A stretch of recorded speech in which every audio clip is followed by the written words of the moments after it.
Kain tayo dyan, Mer. Pedro Silog and Bulalo.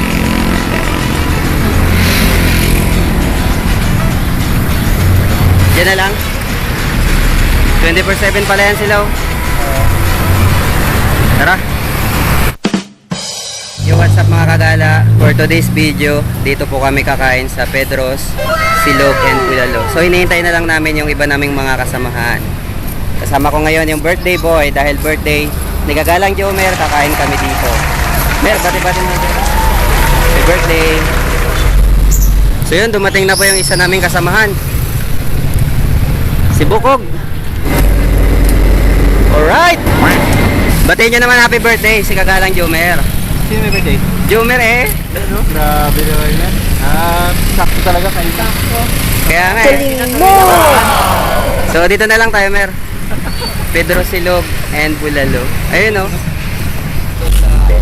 So yun ang ano, tignan natin yung kanilang menu. You know, Andy garlic rice, Andy java rice, Andy soup. Silog starts 99.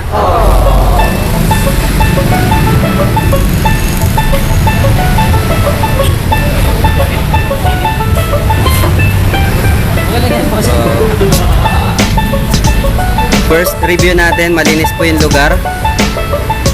Tsaka ano, kahit nasa tabing highway siya, presentable yung pagkalagay ng pagka-setup ng kanilang mga upuan at tsaka mesa.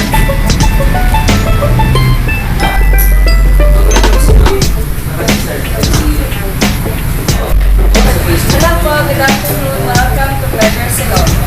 So yun mga kagala, ito po yung kanilang menu. Yan. Meron din silang lumi, tsaka top silog.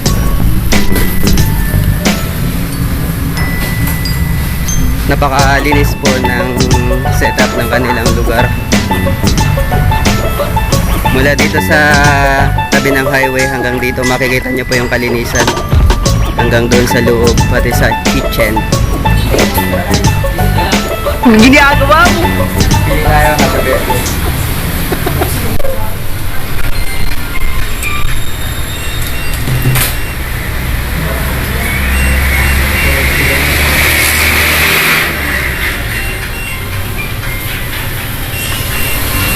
Maraming pagpipilian.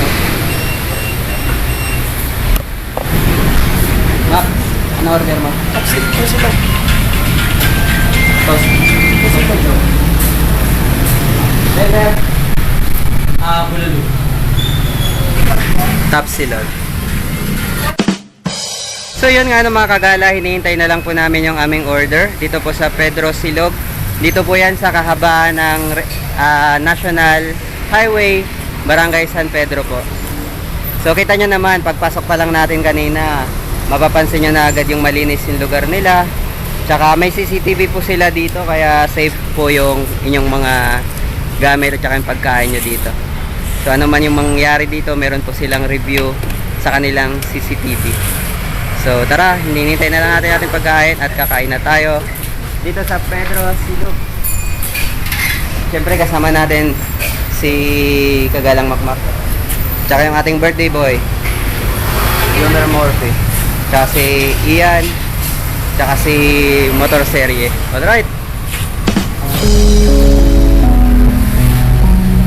so yun na nga mga kagala, kakain na kami ngayon.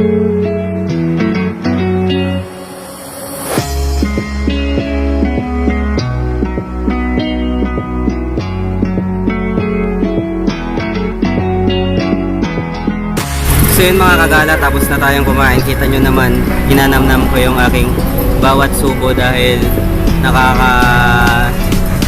talaga dito sa Pedro Silog and Bulalo.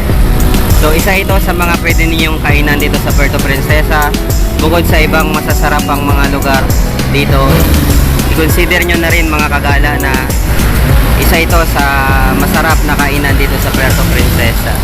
So yun lamang po mga kagala, Pedro Silog and Bulalo. Ang kagandahan dyan, open sila ng 24 hours. Yun. So yun naman mga kagala, bye bye na.